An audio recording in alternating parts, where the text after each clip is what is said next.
Birth of the Weimar Republic.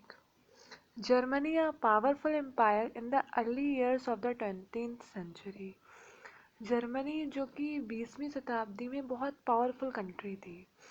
For the first world war, उसने जब पहला विश्व युद्ध लड़ा तो उसने सोचा कि वो ये जीत जाएगी, लेकिन और ऐसा हुआ भी. पहले शुरुआत में तो वो जीतती रही. Little did they realize that the war would stretch on, eventually draining Europe of all its resources.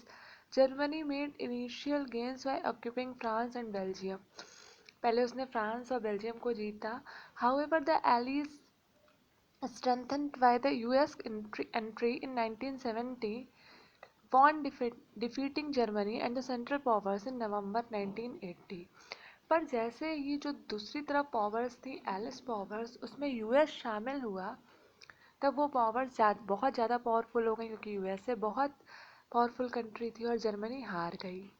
The defeat of imperial Germany and the abdication of emperor gave an opportunity to parliamentary parties to recast German polity.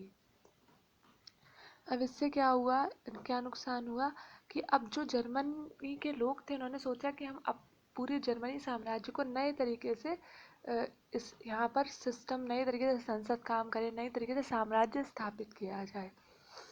A national assembly made at Weimar and established a democratic constitution with the federal structure. एक जगह है Weimar, इसी वहाँ पर ये लोग हुए और एक नेशनल असेंबली जो वहाँ की वहाँ पर सब मिले, उस राष्ट्रीय सभा नेशनल असेंबली की गई और इन्होंने सोचा हम एक फेडरल स्ट्रक्चर बनाएंगे, एक फेडरल राज्य बनाएंगे. Deputies were now elected to the German parliament और रेस्टाग. जर्मन की संसद को रेस्टाग बोलते हैं. On the basis of equal and universal votes cast by all adults including women. उन्होंने कहा आप सबको वोट का अधिकार देते हैं, विमेंस को भी. This republic, however, was not received well by its own people, largely because of the terms it was forced to accept after Germany's defeat at the end of the First World War. लेकिन ये जो Weimar Republic था, ये इसलिए successful नहीं हो पाया क्योंकि फर्स्ट वर्ल्ड वार के बाद जर्मनी की हालत बहुत ख़राब हो गई थी. The peace treaty eight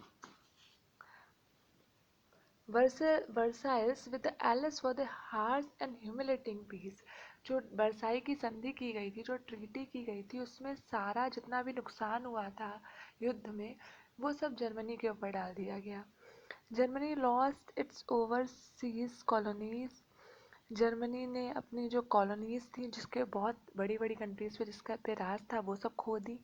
A tenth of its population, 30% of its territories खो दी, 75% of its iron and 26% of its coal to France. बहुत सारे जो इसके पास मिनरल्स थे वो इसे और कंट्रीज़ को, फ्रांस को और फ्रांस, पोलैंड, डेनमार्क और लिथुनिया, उसको भी छोड़ना पड़ा. The allied powers demilitarise Germany to weaken its power. जो एलाइड पावर्स थी, उन्होंने जर्मनी की शक्तियों को बहुत कम कर दिया. The war great close held Germany responsible for the war and damages the allied countries suffered. जो क्योंकि अब एलाइड पावर्स जीत चुकी थी, तो उन्होंने कहा कि जितना भी जर्मनी ने नुकसान किया है वो उसे भरना पड़ेगा. जर्मनी वे फोर्स टू पे कंपेंशन अमाउंटिंग टू 6 बिलियन यूरो. लगभग 6 बिलियन जो यूरो पैसा था, वो जर्मनी को भरना था. The allied आर्मीज also occupied the resource rich Rhineland for much of the 1920s. Many Germans held the new Weimar Republic responsible for not only the defeat in the war but the disgrace at Versailles. Germany के लोग थे, उन्हें लगता था कि ये सब जो नुकसान हुआ है, या वो लोग जो फर्स्ट वर्ल्ड वार में हारे हैं, इसके पीछे क्या कारण है. ये जो वाइमर रिपब्लिक है, ये है.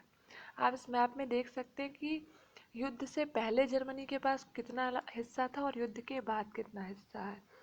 अब हम नेक्स्ट वीडियो में डिस्कस करेंगे the effects of the war, कि फर्स्ट वर्ल्ड वार के बाद क्या क्या इफ़ेक्ट्स हुए, कैसे हिटलर का जन्म, हिटलर एग्जिस्टेंस आया, कैसे हिटलर ने सेकेंड वर्ल्ड वार के लिए और कंट्रीज, उसने सेकेंड वर्ल्ड वार लड़ा और कैसे उसने ऑस्टविच कैंप में बहुत सारे लोगों को बेवजह मरवाया.